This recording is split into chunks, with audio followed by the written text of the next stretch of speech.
So, GNOME 49 just released, or maybe it's been released for a while, depending on when you're watching this. It is not a gigantic update in terms of visible visual features, but under the hood there are a lot of changes, and also it focuses on a bunch of applications which will definitely give you an improved experience. So we'll go over everything that's changed, and we'll also go over our sponsor, Proton VPN.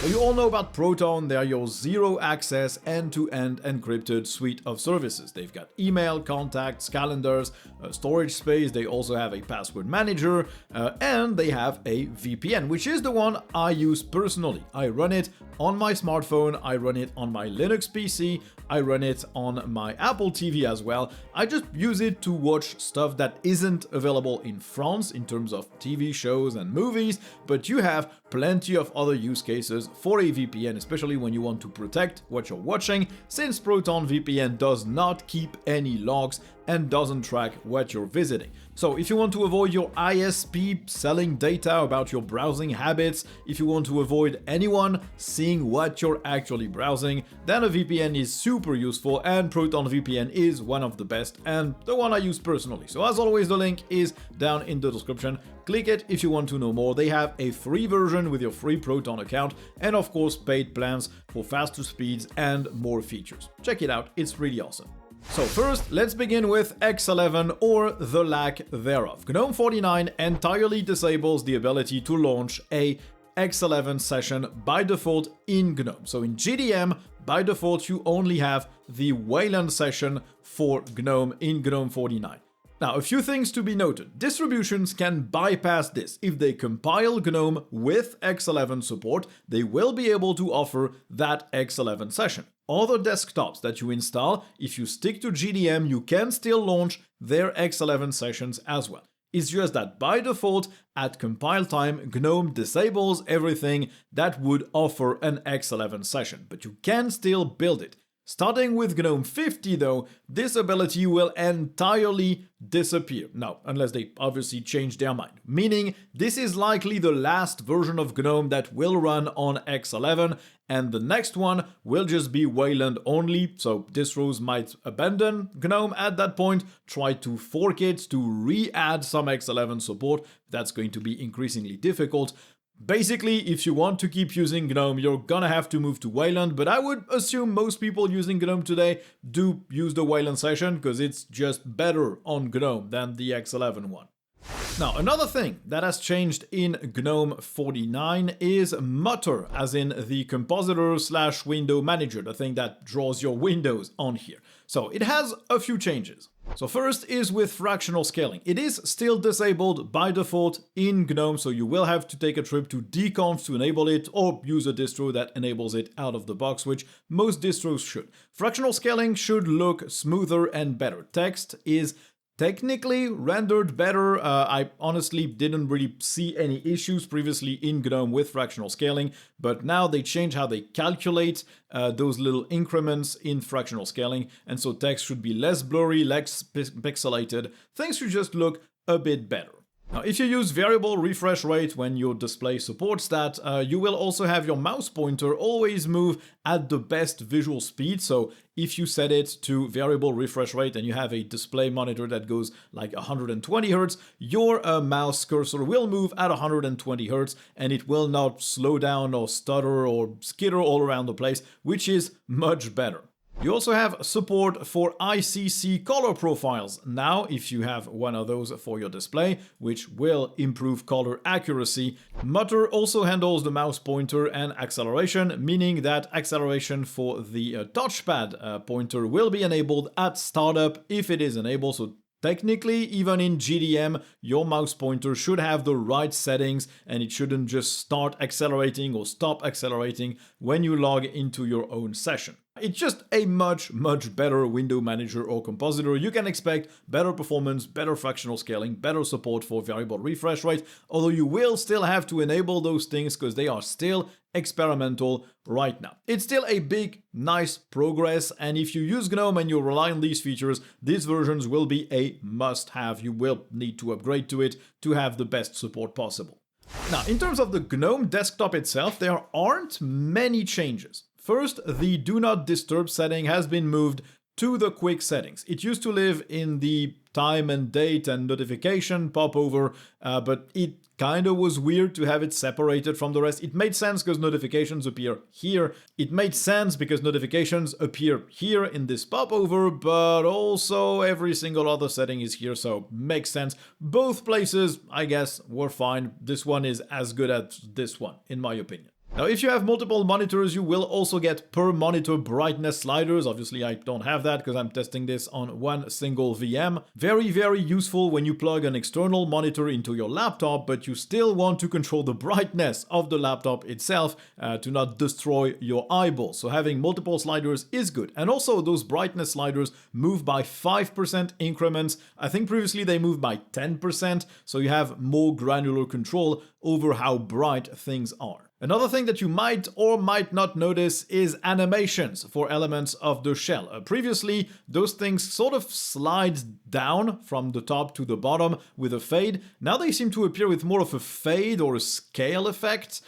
It's not super noticeable, and honestly, if I hadn't read about that, I would probably not even have noticed at all. But hey, if you have an eye for those kinds of details, you will definitely see it. Another thing, notifications that spawn from the screenshot or screen recordings will now be grouped in the same category in the notifications panel. It's logical, they come from the same place, so they will be grouped in the exact same space over there. Now, those notifications tend to just disappear really quickly once you view them, so I'm not sure anyone will notice that either. Now, another interesting thing for most GNOME apps is if they are updated to the latest libadwaita components and they have a keyboard shortcuts panel, they have now a standard component to display those keyboard shortcuts. So all apps that have moved to the latest libadwaita version will show the same kind of shortcuts elements with a search bar that lets you filter them out. It is a small thing in the grand scheme of a desktop environment, but it does help making sure that applications conform and behave in a similar way, which I think is good. So yeah, not a lot of stuff will change if you're a GNOME user. It's just going to be the same experience you're used to, with a few bells and whistles and a few added tweaks here and there. Where there are more interesting changes is on the lock screen and on the applications. So, another change that you might see in GNOME is the lock screen. When you lock your screen, you now have a little media player and media playback controls, which will let you play and pause. It's either music or here it's a YouTube video playing in GNOME Web, but you do have the next and previous controls and a play button. Now, of course, if you use a better media player, you will get here the album art, name and album, but for YouTube videos, it doesn't seem to have all of the information. It's still pretty nice, you can still control the playback, so you don't have to unlock your computer to actually change tracks, which is pretty good. Now, on the login screen itself, if you log out of your session, what you have now is a new accessibility menu. This lives at the bottom right, and you have the usual options for high contrast to make sure that everything is legible. You have a desktop zoom to make sure that you can actually see. You have an option for large text if that's better for you. You have a screen reader, which I won't turn on because it makes a lot of noise. You have a on-screen keyboard, which is cool as well, even though it's not the best on-screen keyboard we've ever seen. It still works fine, and it's gonna be useful not just for people with disabilities, but also people with just touch screens or problems with their Bluetooth keyboards.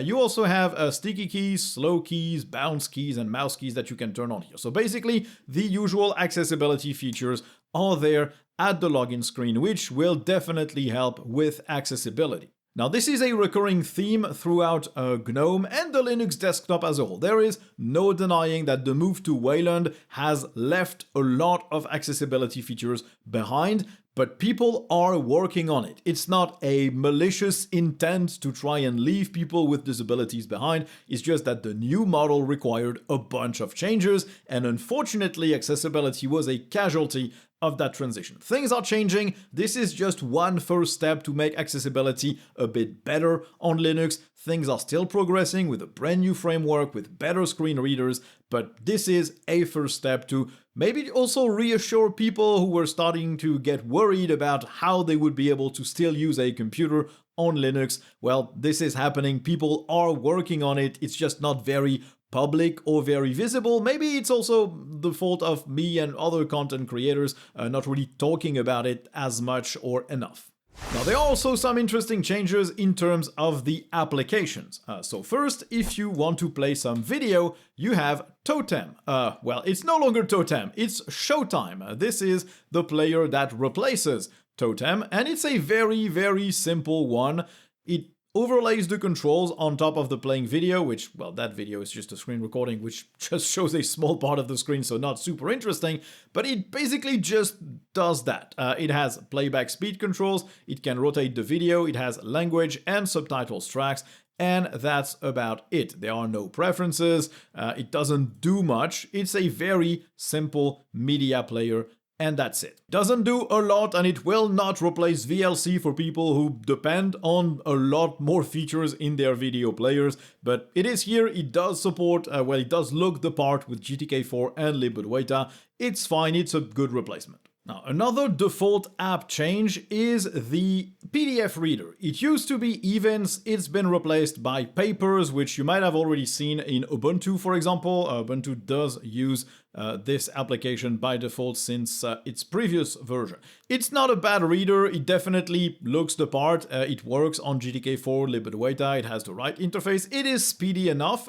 This is a relatively sizable document with a background on every page, and honestly, even in a VM, it's pretty reactive. It works really well, but it is bare bones and simple. You cannot reorder the pages. You cannot add a brand new document inside of one and save that as a new document. You can't highlight stuff. You can't annotate inside. You can't fill forms. You can digitally sign though if you have a certificate added to your system, which is something, but it is just a document viewer. It's not really meant to tinker with PDFs.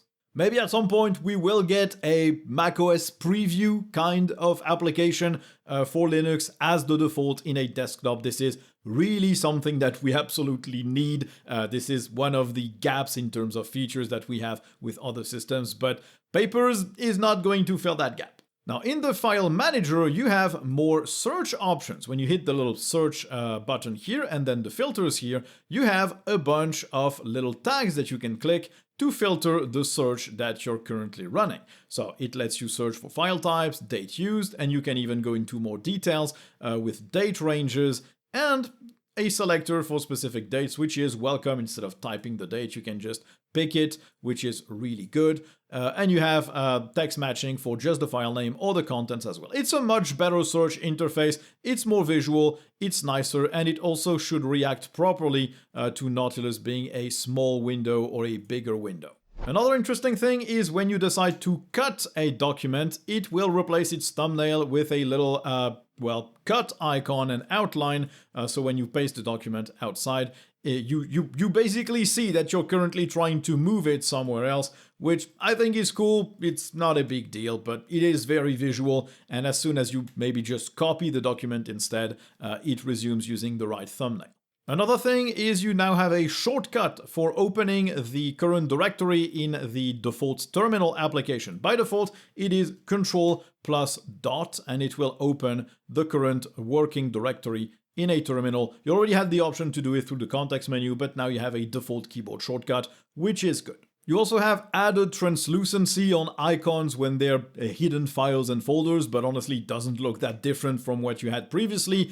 And the sidebar shows mounts and connected devices in a more logical way. When you're loading an MTP directory, you will also see files displayed progressively instead of waiting for everything to load and then everything displaying, which will add some reactivity. But these are relatively minor changes. Nautilus really needs some more features and some more details and some more integrations with the system. It is slowly getting better, but it is still way behind something like Dolphin on KDE, for example. Now, GNOME Web has a bookmark editing mode, which just shows the bookmarks that you have, and you can edit the name or the URL or add tags in it, or completely remove them. Very simple. Supposedly there's also a better ad block, but honestly the only place I tested it was on YouTube, and it doesn't really block ads on YouTube, so it fails its first test immediately as an ad blocker, which isn't great, honestly. GNOME Web will also show you a little icon up top in the tabs that are playing audio or music, which you can click to mute them, but it doesn't display it when you switch to another tab, so usefulness seems pretty limited. Now, honestly, GNOME Web is getting better and better. Performance isn't terrible, the feature set is fine, it just lacks support for full extensions. If it had support for Safari web extensions or Chrome extensions or Firefox extensions, it would be fine as a daily web browser, but right now it doesn't have that, and as we've seen with the ad blocker, for example, it's really lackluster, so it needs more features and it specifically needs extension support. Until then, I don't think it's going to ever be a viable choice for most people. Now, GNOME Calendar also received some changes. First, the sidebar can now be hidden, collapsed or fully displayed. Depending on the screen size, it will automatically collapse itself, but it won't automatically re-show itself. So you'll have to re-display it every time you want to see it, which isn't fantastic. It does also have apparently some better contrast for events when you're using event styling with certain colors for calendars, etc. So I couldn't really test that out because I didn't create multiple calendars, but visually it should look a little bit more legible, especially in dark mode. You can also export events now as ICS documents or files, so you can reopen them somewhere else or you can share them with other people. And you also have better keyboard and navigation support with that brand new keyboard shortcuts panel, so you have all the shortcuts here, and navigating inside the interface with the keyboard is also a bit better. GNOME software is apparently much faster at loading FlatHub and Flatpak related results, which honestly can't really say I saw much of a change. It was never really speedy, it is still not very speedy. If you've used something like Bazaar, which is the brand new Flatpak app store developed with libadwaita and GNOME technologies, it is just faster than GNOME software ever was. It also looks nicer and has a better interface in my opinion.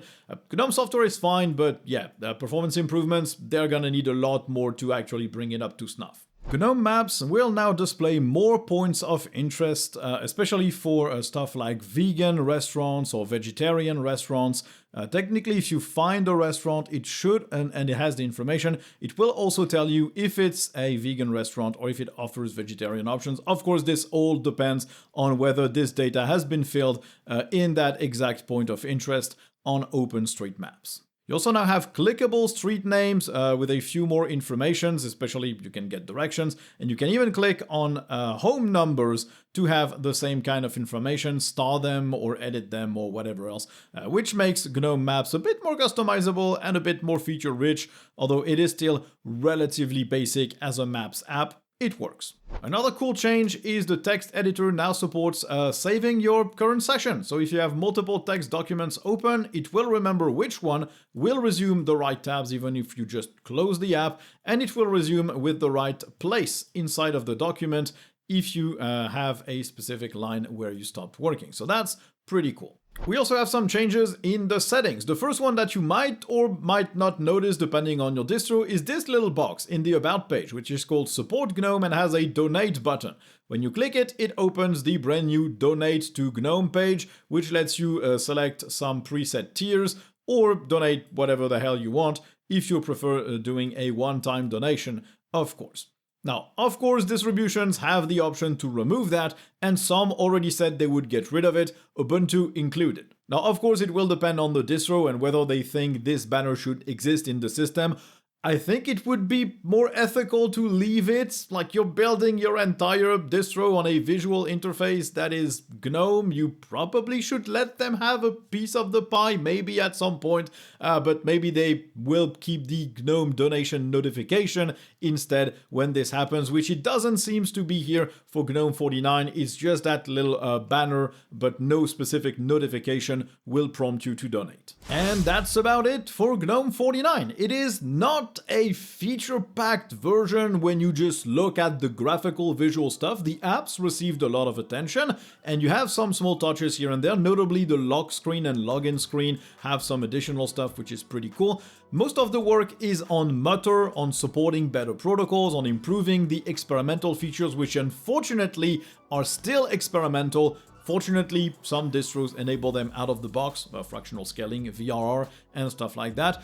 GNOME is getting better. It's getting more features, apps are getting more full-featured, they're getting more consistent as well. Libet Vita is getting more elements for applications to feel and be more complex. It's a great release, and honestly, if you're a GNOME user, I don't see any reason to pass on that unless you use some specific extensions that GNOME 49 would break. They haven't changed much in the layout of the GNOME shell, so I wouldn't expect most extensions to be broken, but probably there's gonna be some work done. I know Dash to Panel already supports GNOME 49, but do check for your extensions, because I know almost every single GNOME user uses extensions. But if you don't, let me know in the comments. Anyway, this will conclude this video, and I'll leave you in the capable hands of this message to our sponsor, Tuxedo Computers. You all know about them by now. They make laptops and desktops that ship with Linux out of the box. They have a big range of computers that will suit every price point and every need. They have all form factors.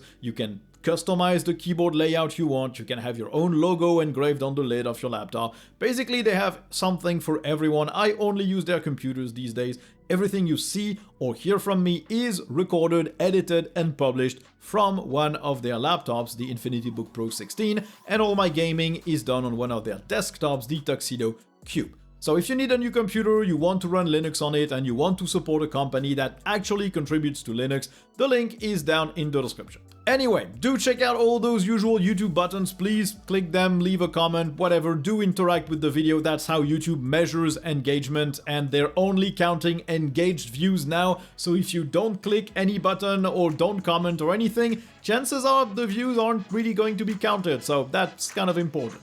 Thank you all for the support, and I guess you'll see me in the next video. Bye!